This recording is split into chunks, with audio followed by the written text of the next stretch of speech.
Hello students, अब आप देखिए next question, question number 16।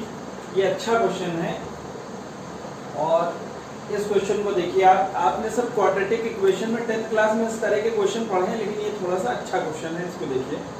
2 years ago a man's age was 3 times the square of his son's age. If 3 years times his age will be 4 times his son's age. कह रहा find there present ages, मतलब एक आदमी की as और उसके बेटे की एज दोनों को आपको बताना है। प्रेजेंट एज को हम ले लेते हैं, तो देखिए लेट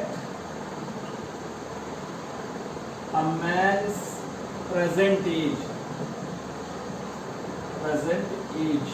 ये आपने x ईयर्स ले लिया, ठीक, और उसके बेटे की एज आपने प्रेजेंट एज ले लिया y ईयर्स, ठीक। अब इसने क्या कहा है आपसे कि 2 years ago, तो 2 साल पहले लिख लीजिए 2 years ago, दोनों लोग की एज लिख लीजिए। अब मैंस एज लिख लीजिए, मैंस एज वो कितनी हो जाएगी x माइनस 2 ईयर्स, क्योंकि प्रेजेंट एजेस हम लोगों ने ले ली है। तो 2 साल 2 years ago मैन की एज ये हो गई और सन्स एज हो गई y माइनस 2 ईयर्स, ठीक। अब इसने बोला है कि 2 years ago a man's age was 3 times the square of his son's age. अब पहला अकॉर्डिंग टू क्वेश्चन आप लिख लीजिए। उसने कहा कि आदमी की एज 2 years पहले जो है वो लड़के की एज की स्क्वायर की 3 टाइम्स, यानी 3 टाइम्स y माइनस 2 का होल स्क्वायर। ये इक्वेशन आपकी 1 है, ठीक है। फिर इसने आगे बोला है कि इफ 3 years टाइम्स, तो लिख दीजिए कि 3 years hence एज लिख लीजिए, 3 years hence। अब क्या हो जाएगी मैंस एज, ये हो गई x प्लस 3 years और सन्स एज हो गई, ये हो गई आपकी y प्लस 3 years। अब बोला गया है कि his age will be 4 times his son's age।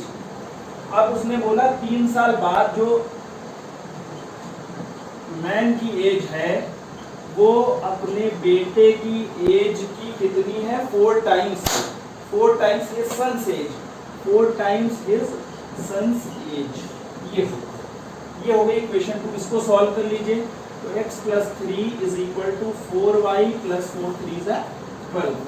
अब आप देखिए x is equal to 4y plus 12 minus 3, x is equal to 4y plus 9। ये आपकी हो गई इक्वेशन 2। अब ये इक्वेशन 2 से ये x की जो वैल्यू है वो इक्वेशन 1 में आप सब्स्टिट्यूट कर दीजिए, x की जगह पर ये वैल्यू आपकी, इसको सब्स्टिट्यूट कर दीजिए फ्रॉम इक्वेशन 1, इसमें रख दीजिए। x की वैल्यू 4y प्लस 9, ये इक्वेशन 2 बन गई। अब ये वैल्यू को आप इक्वेशन 1 में सब्स्टिट्यूट कर दीजिए x की जगह पर इक्वेशन में। अब लिख दीजिए ये फ्रॉम इक्वेशन 1 में सब्स्टिट्यूट कर दीजिए ये वैल्यू x की। तो ये देखिए आपकी इक्वेशन 1 है, ये वैल्यू यहाँ पे x की जगह पर पुट कर दीजिए। तो 4y plus 9 minus 2 is equal to 3 और ये आपका y माइनस 2 का होल स्क्वायर। अब इसको सॉल्व कर लीजिए, तो 4y plus 7 is equal to 3, ये होल स्क्वायर खोल लीजिए, y square minus 4y plus 4, ठीक।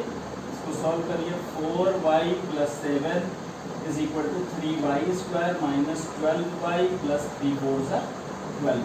सब एक तरफ ले आइए, 3y square minus 12y minus 4y plus 12 minus 7 is equal to 0।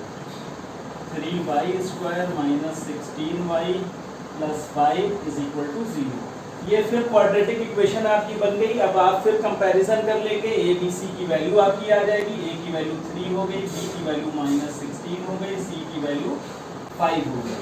हम लोग जो श्रीधराचार्य का फॉर्मूला जो डेराइव करके आपको बताया था वो x में लिखते हैं। अब यहाँ y में इक्वेशन बनी तो y में लिखेंगे, minus B plus minus B square minus 16 का स्क्वायर -4, ए की वैल्यू 3, सी की वैल्यू 5 अपॉन 2, ए की वैल्यू 3।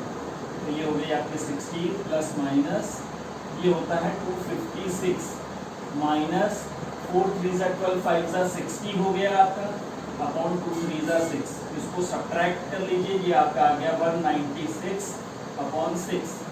इसका होता है स्क्वायर रूट 14 का अपॉन 6।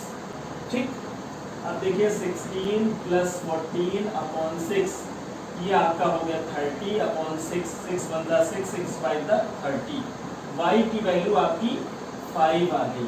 y आपने क्या ली थी, सन्स एज आपकी आ गई 5 इयर्स। अब 5 इयर्स आपकी सन्स की एज आ गई। अब आप मैंस की एज निकाल लीजिए। मैन की एज में इक्वेशन आपकी ये बनी है, x is equal to 4y plus 9। y की वैल्यू रख दीजिए आपने, 5 आपने रख दी, तो 20 plus 9, x is equal to 29। तो मैन की एज है 29 इयर्स और लड़के की एज है 5 इयर्स।